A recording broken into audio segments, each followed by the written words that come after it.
Bonjour, lors du dernier cours, nous avions observé au microscope des cellules. Oui, ce type de résultat. Donc effectivement, ces cellules, qui peuvent être animales ou végétales, existent chez tous les êtres vivants.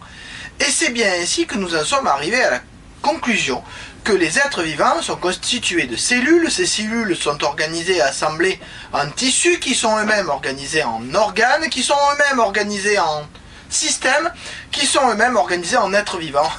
Encore des groupes emboîtés. Donc maintenant que vous savez que tous les êtres vivants, et c'est ce que nous avons observé, sont faits de cellules, vous notez à la suite du cours, en rouge, grand 2, tous les êtres vivants sont constitués de cellules, point, sautez une ligne, en bleu. Lorsqu'on observe des fragments d'êtres vivants au microscope, donc fortement grossis, on remarque qu'ils sont tous faits de cellules, point à la ligne. On peut schématiser ces cellules de la façon suivante.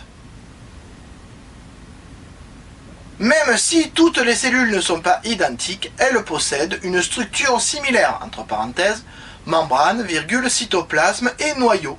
Fermez la parenthèse, point. Rappelez-vous ce que nous avions dit la dernière fois. Si des êtres vivants ont des points communs, c'est qu'ils ont un ancêtre en commun.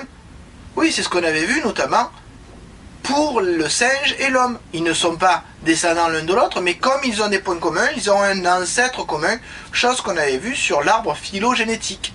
Donc si effectivement les êtres vivants sont tous faits de cellules, c'est qu'ils ont tous un ancêtre commun. Oui, il existe un très vieil ancêtre commun qui lui-même était fait de cellules. Alors vous notez à la suite du cours, sautez une ligne en bleu, comme c'est un point commun à tous les êtres vivants, virgule, on peut en conclure que tous les êtres vivants ont un lointain ancêtre commun. Point. Alors vous voyez que l'idée que les êtres vivants ont un ancêtre commun ne vient pas de n'importe quoi. Elle vient de l'étude des êtres vivants, nous y compris actuels, et de leurs caractéristiques communes, les cellules, la structure cellulaire. Mais pour les êtres vivants anciens, oui, même ceux qui ont disparu, vous savez, on les retrouve sous forme de fossiles. Il existe d'ailleurs des pays qui ont de très nombreux fossiles, comme le Maroc, et on peut trouver ce type d'exemplaire-là. Oui, alors il y a des fossiles très nombreux et très variés, même d'êtres vivants, qui n'existent plus actuellement. Donc toujours est-il que c'est ce que nous étudierons en classe la prochaine fois, mais avant cela, pour bien comprendre l'étude que nous ferons en classe, il faut savoir comment se forment ces fossiles, et c'est d'ailleurs l'étude de la vidéo qui suit. Bonne vidéo! Il est toutefois rare de trouver un fossile entier. Pourquoi? Pour obtenir un fossile, il faut d'abord le cadavre d'un animal préhistorique, qui doit ensuite être recouvert le plus vite possible de sédiments ou de boue, de façon à être à l'abri de l'air. L'oxygène finit par décomposer les parties molles et il ne reste alors plus que les os. Au fil du temps, les couches se superposent. Ensuite, deux scénarios sont possibles. Scénario numéro 1, le squelette n'est pas enfoui assez profondément et remonte trop vite à la surface. Le vent et la pluie dispersent alors les os. Il n'y aura pas de fossile. Scénario numéro 2, au bout de plusieurs millions d'années, le squelette se trouve à une profondeur suffisante. Le poids et la pression augmentent, la nappe phréatique riche en minéraux s'infiltre dans les pores.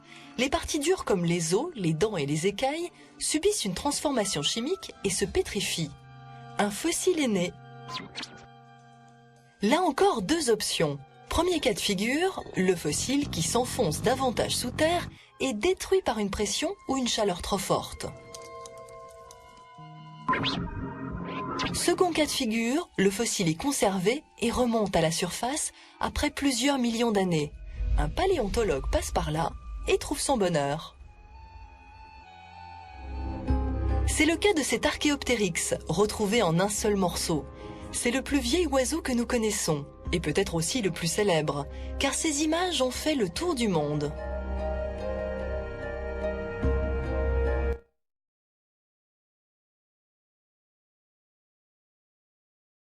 Alors j'espère que les choses sont bien claires pour vous. La prochaine fois, nous étudierons des fossiles en classe, donc ces traces d'êtres vivants, pour essayer de voir si on peut leur trouver des points communs ou des différences avec les êtres vivants actuels et voir un peu comment cela a changé au cours du temps.